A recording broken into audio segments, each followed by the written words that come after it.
ప్రభుత్వ ఉద్యోగుల సమస్యలను ప్రభుత్వం దృష్టికి తీసుకువెళ్తానని ప్రతి నెల మొదటి వారంలోనే ఉద్యోగులకు జీతాలు పడేలా కృషి చేస్తామని భూపాలపల్లి ఎమ్మెల్యే గండ్ర సత్యనారాయణరావు అన్నారు.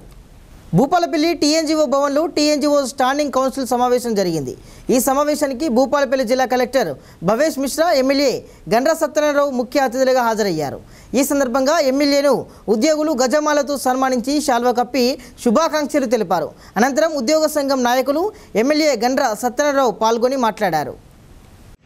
1వ తారీఖు వరకు జీతాలు ఇచ్చే ప్రయత్నము మరి చిత్తశుద్ధితో పనిచేస్తామని సందర్భంగా తెలియజేస్తూ మరి మీరందరూ కూడా మేము కలెక్టర్ గారు ఒక సెకండ్లో మళ్ళీ ఒక రోజు పెట్టుకుందామంటే మరి ఉద్యోగ సంఘాలు ఏమైనా తిట్టుకుంటారేమో అని చెప్పి మీరు కోరితే చక్కగా ఇక్కడికి వచ్చినాం. మీ దామరి బీజేకి మళ్ళీ హైదరాబాద్ దాకా కొట్టి నైట్ ఇంటికి రావాలి కనుక వస్తాం. దయచేసి మీరు పిలిచి గౌరవించి మాకు మీ డిమాండ్లు మాకు ఒకసారి రిపీట్ చేయాలి. రిపీట్ చేస్తేనే మేము ఒత్తిడి తెస్తాం. మా తప్పులను కూడా మీరు వేలెత్తి చూపితే మేము వీలైనంత వరకు పరిష్కార మార్గాన్ని ఎంచుకొని ఆ తప్పులను సరిదిద్దుకునే కార్యక్రమం కూడా చేస్తామని తెలియజేస్తూ మేము కూడా మీ సహకారం కావాలి. మేము కూడా మా వ్యాపారాలు మీ సమస్యలే మా వ్యాపారం. ఈ నియోజకవర్గంలో ఉన్నటువంటి ఇబ్బందులే మా వృత్తి. వేరే పెట్టుకొని సమస్య కూడా లేదు. ముఖ్యమంత్రి గారు కూడా నిజాయితీగా 5 సంవత్సరాలు కష్టపడదాం, కలిసి పనిచేద్దామని మా ఎమ్మెల్యేలందరికీ కూడా చెప్పడం జరిగింది.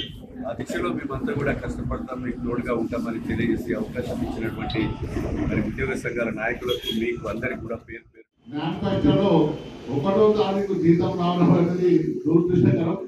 ఎప్పుడైనా మ్యానుఫ్యాక్చర్లో అన్ని డిమాండ్ ఉంటుంది, కానీ మన న్యాయమైన జీతాన్ని 1వ తారీఖులో పెట్టడం అనేది నిజంగా చాలా సంతోషించింది. అది మొట్టమొదటి కారణం సార్. మరి మొట్టమొదటి ఎమ్మెల్యే గారిని చూస్తున్న మా సమస్యలు, మీకు ఏమైనా సమస్యలు ఉంటే మమ్మల్ని గట్టిగా అడగండి. వాస్తవానికి అడగండి అమ్మాయిని అన్నం పెట్టదంటారు.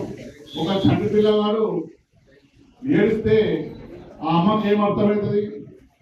ఆకలి అవుతుంది కావచ్చు, పాలు ఇవ్వాలని అర్థమవుతుంది. కానీ అది నిరసన కింద తీసుకోకుండా ఆ అమ్మ ఎట్లయితే మనల్ని ఆదరిస్తుందో ప్రభుత్వాలు కూడా అట్లే ఆదరించాలని నేను కోరుకుంటున్నాను సార్. చిన్న నిరసన చెప్పే పరిస్థితిలో లేకున్నప్పుడు మరి మీరు ఇలా ఈ ప్రభుత్వం, నూతన ప్రభుత్వం నిజంగా రేవంత్ రెడ్డి గారు అన్ని సమస్యలు సమీక్షిస్తుండ్రు. బడ్జెట్ అయినా ఇదైనా మా ఉద్యోగ సమస్యలు కూడా మ్యానిఫెస్టోలో 315 జీవో అయితే చాలా మంది ఇబ్బంది పడ్డారు సార్. మీరు ఒకసారి ముఖ్యమంత్రి గారి దృష్టికి తీసుకెళ్ళి మేము ఆల్రెడీ ప్రపోజ్ చేసాం సార్. 5వ జోన్, 6వ జోన్ 2 జోన్లు ఉన్నాయి. 5th జోన్లో 2, 6th జోన్లో 2, హైదరాబాద్ 2 జోన్లు పెడితే ఎక్కడి వాళ్ళు అక్కడ మా ఉద్యోగులు ఉండేవాళ్ళు సార్. కానీ దురదృష్టవశాత్తు మేము ఇచ్చిన ప్రపోజల్ను పక్కన పెట్టి ఆ గుళ్ళను చూసుకుంటూ ఎక్కడో ఒక ప్రాంతం నుంచి ఒక ప్రాంతం చేయడం వల్ల ఈ సమస్య వచ్చింది.